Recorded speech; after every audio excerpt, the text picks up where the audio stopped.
P V അൻവറിൻ്റെ ഇപ്പോൾ അദ്ദേഹം സന്ദർഭത്തിന് നിരക്കാത്ത നിലയിൽ, സാഹചര്യത്തിന് നിരക്കാത്ത നിലയിൽ പി വി അൻവർ പറഞ്ഞ കാര്യങ്ങളെ ഉൾക്കൊള്ളാൻ പ്രയാസമുണ്ട്. ഇവിടെ ജിൻഡോ പറഞ്ഞൊരു 2 കാര്യങ്ങളുണ്ട്. ഒന്നാമത്തെ പ്രശ്നം, അദ്ദേഹമാണ് യു ഡി എഫിൽ പ്രവേശനം ആഗ്രഹിക്കുന്നത്. അദ്ദേഹത്തിന് യു ഡി എഫിനെ ആവശ്യമുള്ളതിനേക്കാൾ കുറവാണ് യു ഡി എഫിന് പി വി അൻവറിനെ ആവശ്യമുള്ളത്.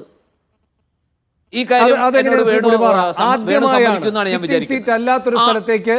അല്ല, ഈ 5 ഉപതെരഞ്ഞെടുപ്പുകളിൽ ആദ്യമായാണ് സിറ്റിംഗ് സീറ്റ് അല്ലാത്ത ഒരു സ്ഥലത്തേക്ക് പിടിച്ചെടുക്കുക എന്ന വെല്ലുവിളി യു ഡി എഫും കോൺഗ്രസും നേരിടുന്നത്. അവിടെ എല്ലാവരും അനിവാര്യരല്ലേ?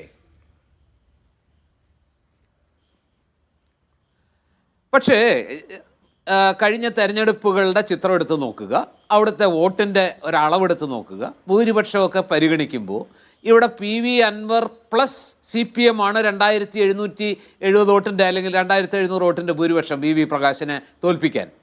മൈനസ് LDF പി വി അൻവറിന് എന്ത് ചെയ്യാൻ കഴിയും? ഞാനൊരു കണക്ക് രാഷ്ട്രീയത്തിൽ 1-1-2 പരിണതപ്രജ്ഞനായ ഒരാൾക്കറിയാം. അങ്ങേ പറയുന്ന 2700 അത് LDF plus, LDF plus P V Anvar plus വിമത കോൺഗ്രസ് വോട്ട് സമമാണ് 2700. ഇനി 2016 വിജയം നോക്കുക, അത് ഏതാണ്ട് 13,000 അതോ 17,000 ആണ് അല്ലേ? ആ വിജയം എന്ന് പറയുന്നത് ആര്യാടൻ ഷൗക്കത്തിനെതിരെയുള്ളതാണ്. 11,000 ആര്യാടൻ ഷൗക്കത്തിനെതിരെയുള്ള വിജയമാണ്. നോക്കിക്കോണം. അപ്പോൾ പ്രകാശിന് ചുരുക്കാൻ പറ്റുന്നത് ഷൗക്കത്തിന് വർദ്ധിപ്പിക്കാൻ കഴിയുന്നതുമാണ്. ഷൗക്കത്തിന് അൻവർ എതിരായിട്ട് നിൽക്കുകയാണെങ്കിൽ അൻവർ പ്ലസ് LDF എന്ന ഒരു സമവാക്യം വന്നാൽ അതിലെ വിജയത്തെ വർദ്ധിപ്പിക്കാൻ കഴിയുന്ന ഘടകത്തിൻ്റെ പേരാണ് ആര്യാടൻ ഷൗക്കത്ത്. അതാണ് ആ മണ്ഡലത്തിലെ ചരിത്രം. 2016 2021 അതേപോലെ തന്നെ ഈ പറയുന്ന LDF plus P V Anvar plus വിമത കോൺഗ്രസ് ഉണ്ട്. പക്ഷെ പ്രകാശ് ആയിരിക്കുന്നതുകൊണ്ട് അത് കുറയുന്നു. എന്ന് വെച്ചാൽ ആര്യാടൻ ഷൗക്കത്ത് അല്ലാതിരുന്നാൽ കൂടുതൽ കോൺഗ്രസ്സുകാർ കോൺഗ്രസ് സ്ഥാനാർത്ഥിക്ക് വോട്ട് ചെയ്യും. എന്നെ മനസ്സിലാക്കലാണ്, അങ്ങേക്ക് തിരുത്താം. വേണു പറയുന്നതിനകത്ത് ഈ പറഞ്ഞ കണക്കുകൾ, ഞാൻ പറഞ്ഞ കണക്കും വേണു പറഞ്ഞ കണക്കും വെച്ച് ചെയ്യുമ്പോൾ സ്വാഭാവികമായിട്ടും വി വി പ്രകാശ് കുറെ കൂടി സ്വീകാര്യനായിരുന്നു, ആര്യാടൻ ഷൗക്കത്തിനെ കുറിച്ച് ചില അഭിപ്രായ വ്യത്യാസങ്ങളുണ്ടായിരുന്നു എന്നുള്ള ഒരു വാദമാണ് താങ്കൾ മുന്നോട്ട് വെക്കുന്നത്. ഇക്കുറിയും അൻവർ എതിരാളി ഒരേ ആൾ തന്നെയായിരുന്നു, എതിർപക്ഷമാണ് കോൺഗ്രസ് പക്ഷത്തിലെ ആളുകളാണ് മാറിയത്. എതിരാളി ഒരേ ആൾ തന്നെ, അത് ഞാൻ സമ്മതിക്കുന്നു. പക്ഷേ അതെല്ലാം അംഗീകരിക്കുമ്പോഴും ഈ പി വി അൻവർ ഇല്ലാത്ത LDFന് ആര്യാടൻ ഷൗക്കത്തിൻ്റെ വിജയം തടുക്കാൻ കഴിയും എന്ന് ഞാൻ വിചാരിക്കുന്നില്ല. ആ വിജയം തടുക്കാൻ ആവശ്യമായ വോട്ട് പി വി അൻവറിന് തനിച്ച് നിന്നാൽ നേടാനും കഴിയില്ല. സത്യത്തിൽ അതാണ് കണക്ക്, യുക്തിഭദ്രമായ കണക്ക്.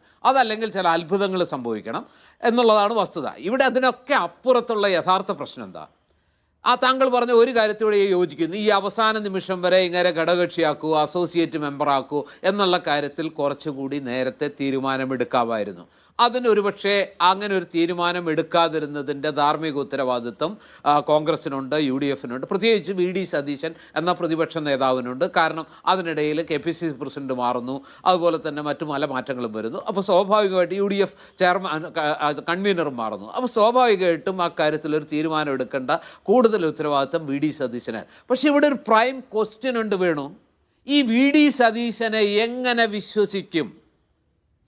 VD സതീശ് അല്ല, ഈ പി വി അൻവറിനെ, VD സതീശനെ അല്ല, പി വി അൻവർ എന്ന് പറയുന്ന വ്യക്തിയെ എങ്ങനെ VD സതീശൻ മാത്രമല്ല എങ്ങനെ ആർക്കെങ്കിലും 100% വിശ്വസിക്കാൻ പറ്റൂ?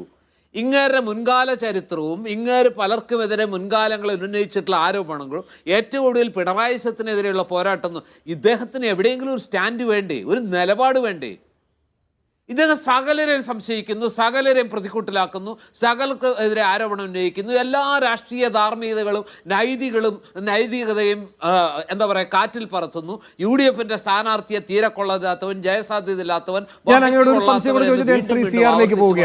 പ്രതിപക്ഷ നേതാവിനെതിരെ. ശരി 9 വർഷമായി MLA ആയിരുന്ന ഒരു വ്യക്തിയെ പറ്റിയാണ് അങ്ങ് പറയുന്നത് അല്ലേ? 9 വർഷമായി MLA ആയിരുന്ന, അതിനു മുമ്പ് ഏറനാട് നല്ല പ്രകടനം കാഴ്ചവെച്ച, അതിനു മുമ്പ് ലോക്സഭാ തെരഞ്ഞെടുപ്പിൽ നല്ല പ്രകടനം കാഴ്ചവെച്ച ഒരാളാണ്. എന്ന് വെച്ചാൽ അത്രയും നല്ല പ്രകടനം കാഴ്ചവെക്കുന്നു എന്നാൽ ജനങ്ങൾ വിശ്വസിക്കുന്നു എന്നാണ്. വിജയത്തിലേക്ക് അത് എത്തുമോ എന്നത് മറ്റൊരുപാട് ഘടകങ്ങൾ ചേർന്നതാണ്.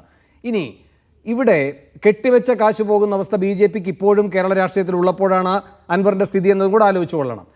20% വോട്ട് വർദ്ധിപ്പിക്കുന്ന ഘട്ടത്തിലുമാണ് BJPക്ക് ദുരവസ്ഥ എന്നതും നമ്മുടെ മുന്നിലുള്ള യാഥാർത്ഥ്യമാണ്. അപ്പം ചെറുതല്ല അൻവർ. ഇനി ഒരു കാര്യം കൂടി, അങ്ങ് ഈ പറയുന്നു എവിടെ വിശ്വസിക്കും, എവിടെയാണ് എല്ലാവരെയും പ്രതിക്കൂട്ടിൽ നിർത്തുന്നു? ആരെയും പ്രതിക്കൂട്ടിൽ നിർത്താത്ത ഒരു പണച്ചാക്കിനെ എന്തടിസ്ഥാനത്തിലാണ് അസോസിയേറ്റ് കക്ഷിയായിട്ട് വെച്ചിരിക്കുന്നത്? പ്രവാസി കോൺഗ്രസ്. ആരാണ് അയാൾ? എന്താണ് അയാളുടെ കപ്പാസിറ്റി? എങ്ങനെയാണ് അയാൾ UDF യോഗത്തിൽ കയറിയിരിക്കുന്നത്?